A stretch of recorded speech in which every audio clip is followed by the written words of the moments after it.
Putin said that the Ukrainian language and the entire Ukrainian culture have their own charm and beauty. Let's listen to this and then comment. When people in the Donetsk-Luhansk agglomeration were forced to learn Ukrainian who had never spoken Ukrainian and considered Russian their native language.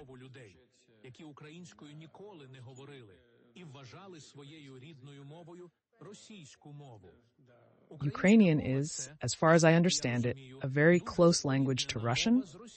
In my opinion, it has its own charm and beauty, just like the entire Ukrainian culture. But this policy of colonization was carried out quite aggressively, persistently. This is what a person looks like who started a full-scale war, lost a lot of his people, started killing Ukrainians, and then says that he actually likes Ukraine very much.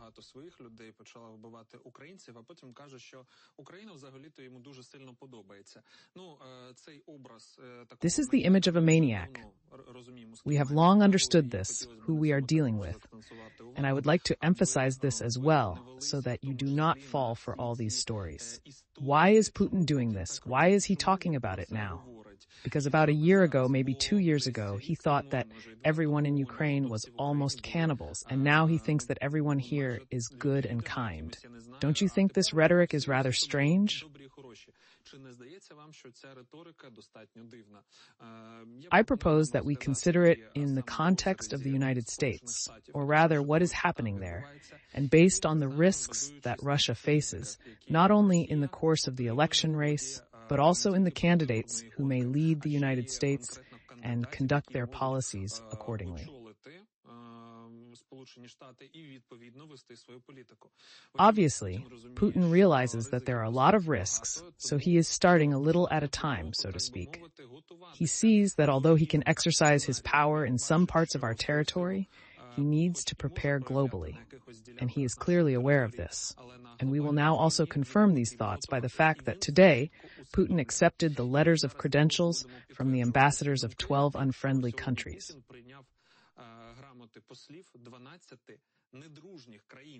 The ceremony was attended by ambassadors from 8 EU countries, including Belgium, Denmark, Ireland, Spain, Italy, Malta, the Netherlands, and Finland, as well as representatives of Albania, Canada, New Zealand, and Japan. And at the beginning of the full-scale invasion, all these representatives were number one enemies. How is it possible that the number one enemies, because of whom you started the war, now you have taken them in, and now you are saying that you want to negotiate something? Let's look at his comments, and then I will also comment. Today's ceremony is attended by the ambassadors of Japan, Canada, Malta, Albania, New Zealand, Italy, Spain, Ireland, Denmark, Belgium, the Netherlands, and Finland.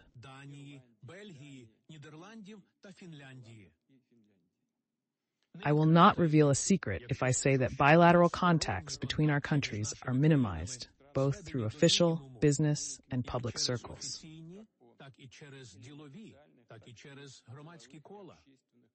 Cooperation on important international and regional issues was frozen. Meanwhile, Russia has always been and remains committed to the logic of mutually beneficial cooperation and does not seek confrontation. I want to believe that a rational, balanced view of cooperation with Russia will prevail again. Moreover, the history of your country's relations with Russia has deep roots and is filled with examples of mutually beneficial partnerships, mutually enriching cultural exchanges, and joint work to find solutions to acute international and regional problems. Something here is not very clear.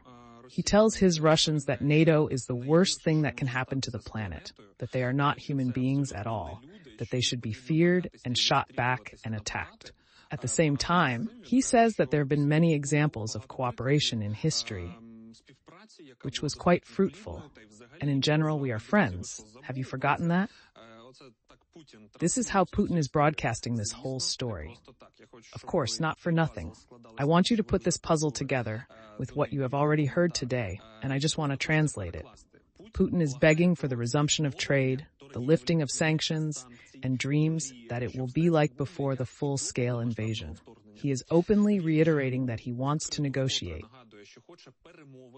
But we haven't heard anything about the conditions for the Ukrainian armed forces to go to the borders of Zaporizhia, Kherson, and Kharkiv regions, and he hasn't met his demands. So what happened here? Several months have passed. Let's take a listen. The summit naturally addressed the difficult state of affairs in the world, the alarming trends towards the aggravation of old conflicts and the emergence of new ones, including Ukraine, and of course, the sharply degraded situation in the Middle East, which was discussed in detail at the Outreach BRICS Plus meeting. As for Ukraine,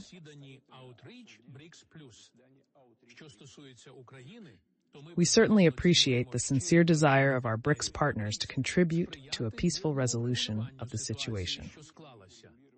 I have repeatedly said that Russia is not only ready for negotiations, but at a certain stage, at the very beginning of this conflict, it was engaged in these negotiations, and even a mutually acceptable agreement was worked out.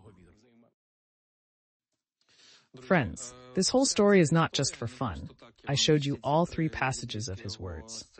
All of this fits very well into the picture that he does not understand what will happen after the elections and is preparing for any scenario, including scenarios that he will not like very much. He's already signaling that he is ready to communicate. The wording, the current situation, is quite interesting. He calls, so to speak, his own situation a situation that has developed in itself.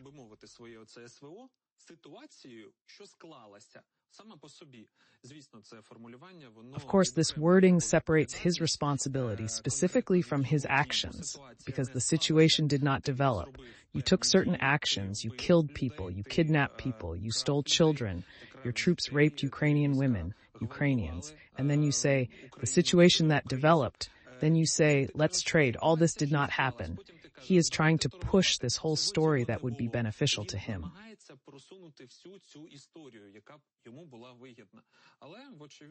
He expects certain changes. Perhaps these changes will come from Kamala Harris, perhaps from Mr. Trump. No one knows, and he does not know either. But we see that he is preparing for something, softening some of his demands, no longer boasting about his successes, and saying that he is ready to talk.